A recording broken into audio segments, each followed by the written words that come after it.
दोस्तों, डेजर्ट जैसलमेर की पहचान बन चुका है और जैसलमेर में हजारों पर्यटक रेत का समंदर देखने आते हैं। जैसलमेर आने वाले पर्यटक सब या खोड़ी का डेजर्ट ही देख पाते हैं, लेकिन जैसलमेर का सबसे बड़ा डेजर्ट शाहगढ़ वर्ल्ड क्षेत्र में फैला हुआ है। शाहगढ़ जैसलमेर से लगभग 125 किलोमीटर दूर है।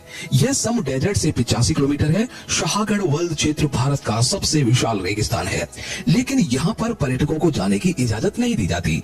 इसका सबसे बड़ा कारण यह है कि यह क्षेत्र पाकिस्तान की सरहद से लगा हुआ है।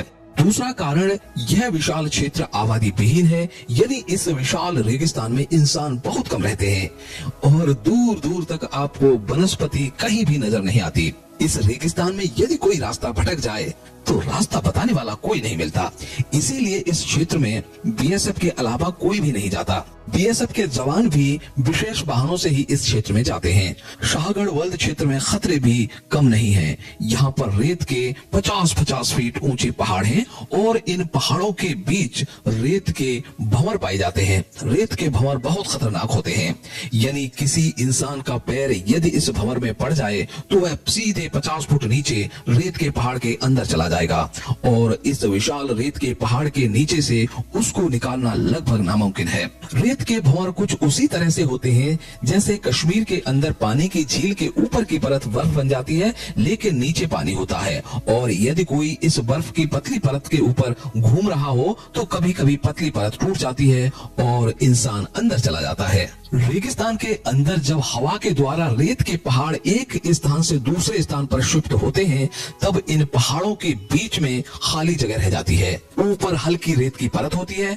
और यदि हम इस रेत की परत के ऊपर से गुजरते हैं तो सीधे 50 फीट नीचे रेत के भंवर में फंस जाते हैं।